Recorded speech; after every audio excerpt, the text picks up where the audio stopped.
What was it in a 1-2-3 punch between 11,000 and 7,400 and 3,800 BCE transformed primitive nomadic hunters and gatherers into farmers and potters, and then into city builders, engineers, mathematicians, astronomers, metallurgists, merchants, musicians, judges, doctors, authors, librarians, and priests, after hundreds of thousands, or even millions of years of painfully slow human development? One might go farther and raise an even more fundamental question, which is, why did it happen at all? This is brilliantly put forth by Professor Robert Braidwood in his book, Prehistoric Men. The Sumerians, who were responsible for unexpected emergence of this sophisticated civilization, were prepared with an explanation.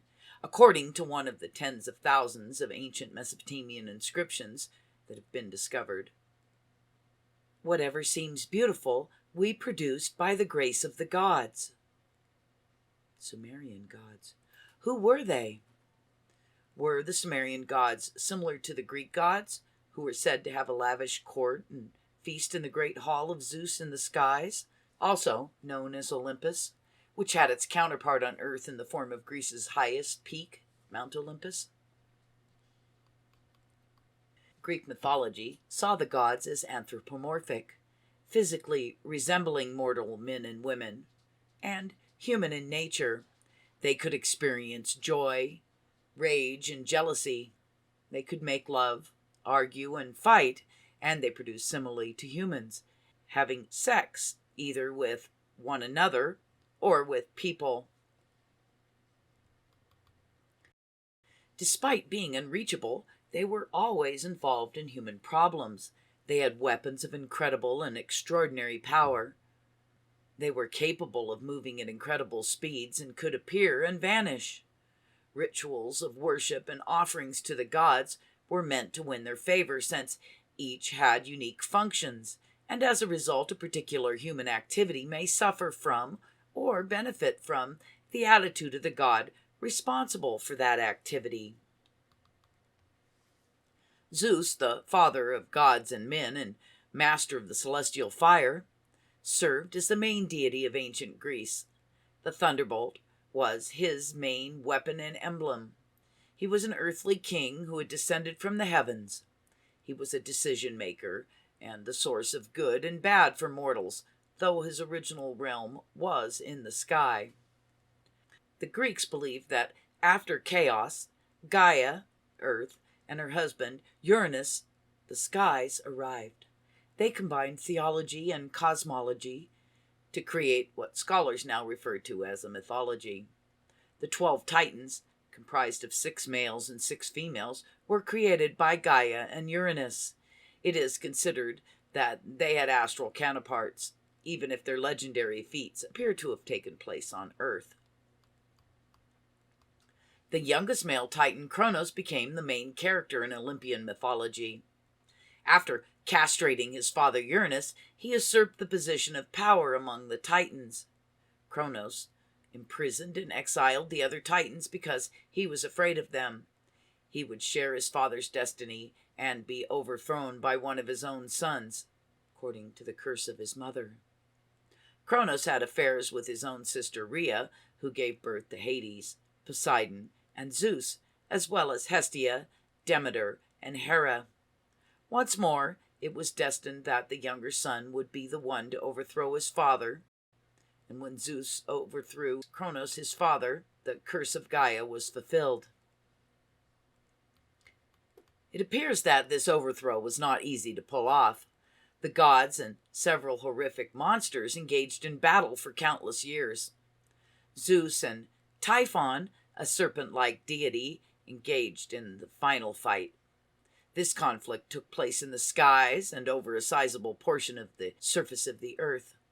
Apparently, somewhere in the Sinai Peninsula, the last fight took place at Mount Cassius, close to the border between Egypt and Arabia. Zeus emerged from this conflict as the most important deity. He had to, however, delegate authority to his brothers. Zeus was granted control of the skies by the drawing of lots. Hades was given the lower world, and Poseidon was given control of the waters. Although, over time, Hades and his realm came to be synonymous with hell, his original kingdom was a place deep below that included marshlands, barren terrain, and lands that were fed by powerful rivers. The image of Hades was that of the unseen, aloof, severe, and forbidding, unaffected by prayer or sacrifice. On the other side, Poseidon was commonly seen holding up his emblem, the trident. He was a skilled magician or conjurer, in addition to being the king of the oceans. He was also master of the arts of metallurgy and sculpture. Poseidon was seen as a god who went to considerable lengths to win the favor of mankind, in contrast to Zeus, who was portrayed in Greek tradition and legend as being strict, and even as one who plotted to annihilate mankind. The oldest members of the Olympian Circle, the collection of the 12 great gods, were the 3 brothers and their 3 sisters, all offspring of Cronus via his sister Rhea. The Greek myths largely focused on the genealogies and relationships of the other 6, who were all Zeus's children. Zeus fathered both male and female deities, and many goddesses were their mothers. Zeus had a daughter, the renowned goddess Athena, whom he conceived while initially in a relationship with the goddess Metis. She was the goddess of wisdom, in charge of common sense and craftsmanship, but because Athena was the only significant deity to have remained with Zeus during his battle with Typhon, all the other gods had fled, she developed martial skills and became known as the goddess of war. Although she was the ideal maiden and never married, some legends regularly connect her to her uncle Poseidon. Although his official consort was the Lady of the Labyrinth from the island of Crete, Athena, his niece, served as Poseidon's lover. After that, Zeus had affairs with other goddesses, but their offspring were not eligible for the Olympian Circle. Zeus turned to one of his own sisters when the time came to get down to business and create a male heir. Hestia was the oldest. Zeus didn't need much of an excuse to focus on Demeter, the middle sister and goddess of fruitfulness, because she was a recluse, and possibly too elderly or ill to have been the subject of many marriage activities. However, instead of a boy, she gave birth to Persephone, who later married her uncle Hades and shared control of the lower world with him. Zeus went to other goddesses for solace and affection after learning he would not have a son. He had 9 daughters with Harmonia. Then Leto gave birth to Apollo and Artemis, who were immediately accepted into the pantheon of prominent deities. One of the most powerful deities in the Hellenic pantheon, Apollo was Zeus's eldest son and dreaded by both gods and humans. He served as his father Zeus' representative to mortals, acting as the supreme authority in matters of religion and temple worship. He stood for sanctification and perfection, both spiritually and physically, representing moral and heavenly laws. Hermes, the patron saint of shepherds and keeper of flocks and herds, was Zeus' second son and the child of the goddess Maia. He was closer to human concerns and less significant and powerful than his brother Apollo. Any good fortune was attributed to him. He was the patron deity of traders and travelers, since he was the giver of good things, the god in charge of business. His primary function in myth and epic, however, was as Zeus's herald and messenger of the gods. Due to dynastic customs, Zeus still needed a son from one of his sisters, so he chose the youngest, Hera. Zeus made her the mother goddess after marrying her according to the rituals of sacred marriage. A son named Ares and 2 daughters were the blessing of their union.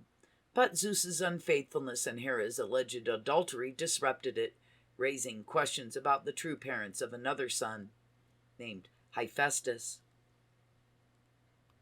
Ares was immediately designated Zeus' chief lieutenant and god of war. He was also added to the Olympian circle of 12 important gods. Although he was portrayed as the spirit of carnage, he was far from indestructible. When fighting on the side of the Trojans in the Battle of Troy, he sustained a wound that could only be treated by Zeus. On the other hand, Hephaestus had to struggle to gain entry to the Olympian top. He was a god of creativity. Metallurgy and forging fire were attributed to him. He was a divine craftsman who created both useful and magical items for gods and humans. According to legend, his mother Hera was furious because he was born lame and sent him away. Another, more plausible account claims that Zeus banished Hephaestus due to questions about his parentage. But Hephaestus used his magically creative abilities to persuade Zeus to restore him to the ranks of the great gods. According to tradition, Hephaestus allegedly created an invisible net that would close over his wife's bed if an unauthorized lover warmed it. Given that Aphrodite, the goddess of love and beauty, was his wife and consort, he may have needed such defense. It was only logical that many stories of romantic relationships would develop around her. In many of these stories, Ares, Hephaestus' brother, served as the seducer. Eros, the god of love, was one of the descendants of that unrequited love affair. The circumstances surrounding Aphrodite's membership in the Olympian Circle of 12 provides insight into our subject. She was neither Zeus's sister nor his child, but that did not make her any less important. She had traveled to Greece from the Asian borders of the Mediterranean. The Greek poet Hesiod suggested she arrived via Cyprus. And she claimed to be very old, attributing her ancestry to Uranus's genitalia. She represented the castrated forefather of the gods and was therefore genetically one generation older than Zeus, being, in a matter of speaking, a sister from his father. Therefore, Aphrodite had to be counted among the Olympian deities. However, it seems that their total number of 12 could not be exceeded. A clever solution was to increase by reducing. Aphrodite was awarded a seat in the elite circle of 12 when Hades, who was given control over the lower world, left a position among the great gods on Mount Olympus. There could be neither more nor fewer than 12 Olympians, suggesting that this number 12 was a condition that applied both ways. This is demonstrated by the events that led to Dionysus' induction into the Olympian circle. Zeus's own daughter Semele was the mother of this Zeus-born child. Dionysus, who had to be protected from Hera's anger, was exiled to distant places, including India, bringing vine-growing and wine-making with him. A position opened up in Olympus in the interim. Hestia, Zeus's oldest sister and the oldest and weakest member of the Circle of 12, was completely removed. Following his return to Greece, Dionysus was given permission to fill this vacancy. In terms of the heroes of humanity, Greek mythology was ambiguous, but heroes and kings were said to have descended from the gods according to legend and tradition. These demigods served as a link between the glorious past, when only the gods inhabited the earth, and the fate of humanity, daily labor, dependency on the elements, plague, illness, and death. The chosen circle of 12 Olympians also stood in for the celestial element of the gods, despite the fact that so many of the gods were born on earth. The Odyssey claimed that the first Olympus was situated in pure, higher air. The original 12 great gods symbolized the 12 heavenly bodies in the vault of heaven and were gods of heaven who descended to earth. The Latin names of the great gods, given to them by the Romans, adopting the Greek pantheon, clarify their astral association. Gaia was earth, Hermes Mercury, Aphrodite Venus, Ares Mars, Kronos Saturn, and Zeus Jupiter.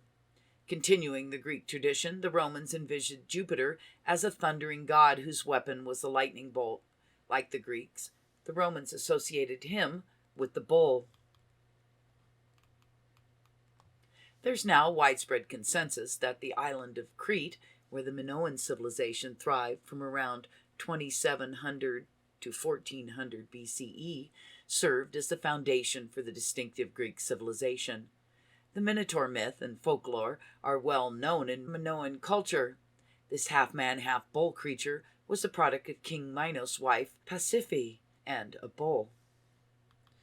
The extensive Minoan worship of the bull has been proven by archaeological artifacts, and several cylinder seals show the bull as a divine figure accompanied by a cross sign that represents an unknown star or planet. Therefore, it has been hypothesized that the bull that Minoans worshipped was not a typical terrestrial animal, but rather the celestial bull, or Taurus, in remembrance of several occasions when the sun's spring equinox appeared in that constellation, about 4000 BCE. According to Greek mythology, Zeus traveled from Crete to the Greek mainland by swimming the Mediterranean Sea after kidnapping Europa, the lovely daughter of the ruler of the Phoenician city of Tyre. In fact, Cyrus H. Gordon's ultimate decipherment of the earliest Minoan alphabet revealed it to be a Semitic dialect from the beaches of the eastern Mediterranean. Gods descended immediately from heaven to Greece. Zeus landed via Crete after traveling across the Mediterranean. According to legend, Aphrodite traveled from the Near East to Cyprus via sea. The horse was transported with Poseidon, Neptune to the Romans, from Asia Minor. From those locations mentioned in the Bible, Athena delivered the olive, fertile and self-sown, to Greece. It's undeniable that Greek culture and religion originated in the Near East and were brought to the Greek mainland via the Mediterranean islands and Asia Minor. Their pantheon had its origins there, and this is where we should seek to learn more about the history of the Greek gods and their symbolic connection to the number 12.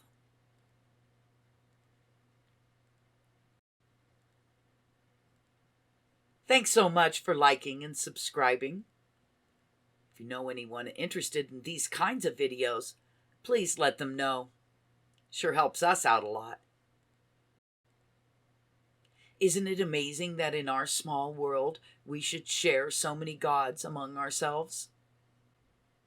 Gods which in the early days migrated from one continent to another with traveling people, changing and adapting to the pantheon in that area.